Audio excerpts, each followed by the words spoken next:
Well, hello. My name is Brenda Mathis. I'm an assistant professor at Lesley University in the School of Education in the Technology and Education Division. And I'm also president of Mathis Brothers Software Pathology. And we examine websites and software for unfair outcomes. And the lecture that I'll be giving is about biases in software and websites, really looking at what I call the other side of the screen. What's on the other side of this screen? Who are the people who make the decisions, and what are decisions are made about the design and how it affects us as users? There are about 3 key points I'm going to bring up in the lecture. The first one talks about text and graphics. Now, text and graphics is a very, very big issue because it affects most everyone who uses software and websites. What I'm talking about is basically about accessibility for those who need to have bigger text, those who have low vision, and those who are blind. One of the major issues about websites is that they've become more and more graphic oriented. So there's more pictures, and that's very wonderful, except if you can't see them or if you just can't navigate through them. And many, many people, not only in the United States but in other countries, use text-to-speech readers. When you have a text-to-speech reader and it comes across a website that has graphics, most likely it's not going to be able to read those graphics. It'll just say graphics. So you really don't know what's going on. But if you have a website that has a picture with graphics and then there's text information hidden behind the graphics, so that the text reader, speech-to-text reader, knows and says to you, oh, this is a beautiful picture. Well, you won't say, oh, but it'll say it's a picture of the Thames in London. Then that really helps that person understand what's going on, and also the person who has vision can see what's going on. Another alternative to that issue is having 2 versions, a text version and a graphics version. Let me show an example of that. One of the people who've done a good job about that is Stephen Hawking, the famous scientist. Now, before you go to his website, he has this page that says, "Welcome to Professor Stephen W. Hawking's web pages." And these pages have been designed to make access to the information as straightforward as possible. This is a very key statement because he's actually saying to you explicitly, we know what the issues are, and we want to make sure that you get the information that's best for you. Partly because Stephen Hawking is disabled himself and has a lot of accessible tools to help him. I think he's also thinking about that audience. But many other people are also thinking in the same way. So let's look what happens when you go to the graphic version. You have the graphic version, and you have all the pictures and all the beautiful graphics and hyperlinks, which you probably would not be able to use if you have a vision impairment or if you're blind, or and actually the text is very small too. I have to write to them about that. However, if you go to the text-only version here, and you see it's all in text, and I apologize to you, my text-to-speech software is not working today, but I'll show you an example of this in the lecture itself. But what will happen is that the text-to-speech reader will read each of these lines and read it out loud, and the person will be able to see and hear everything that's on the graphic part of that page. So that's a wonderful thing. Another important issue is language, and there are 2 issues about language. One in terms of software, one in terms of websites. In terms of websites, most websites are in English because most of the websites are based in the United States. But there are many, many more websites coming up in different parts of the world, and they want to make sure that they address English speaking audiences as well as their own audiences.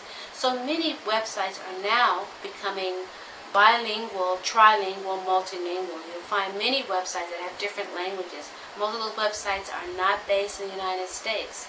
So the point is that if you have a website, remember that many of your audience members are not in the United States. There are many people surfing that are not in the U.S., and also many people in the U.S. who actually have different languages that as their mother languages and would be greatly appreciative of having a website that has information in different languages for them. This is a very key issue. It also talks about a digital divide and accessibility, which we'll talk about a little bit in the class as well. Another issue about language is software. Now, let me give you a specific example. In the recent years, I've been researching educational software for children. And several years ago, I did a small study about educational software for children, the top 10 selling software in school in the math category. Of those top 10 software titles, all of them didn't have English and another language. They only had one language. And then if they did have another language, it was not totally in that second language. It will be in Spanish, and it will, maybe will have French, but it will have English for navigation. So that sent the message that, it's not fully bilingual, and maybe you really don't need to have everything in Spanish or English, or maybe it was perhaps an oversight, but it happens all the time. So it's sort of the key issue for children to make sure, and for adults actually, to make sure that when you use a software that has more than one language, that it has to be completely in each language. Another issue about software is about gender, and specifically about educational software. Gender is a big issue. In the same study, I looked at the top 10 selling math software and found that most of the titles did not have girls represented, or girls were represented in an ancillary way. They were in the background, but they were not part of the action.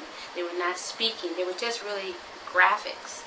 And so this sent a message to young girls, especially in such a crucial situation where children going into 6th grade are starting to have more interest in different topics, and girls generally check out of math.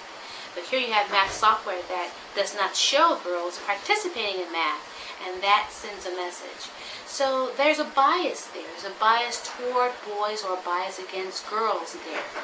And so you have to look at a lot of different things for websites and software. You have to look at gender, you have to look at nationality, language, accessibility, so many different issues.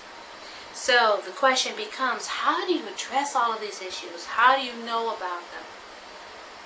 One of the exciting things about the answer to that question is that many software designers, software developers, web designers are now being specifically trained either in the workplace or in educational institutions on how to support different types of users by design, and also to look at the ethics behind the design, not only the graphical interface, but also what is the logic in the software. The other issue, the other big important change that's happening is the consumers are starting to become more aware.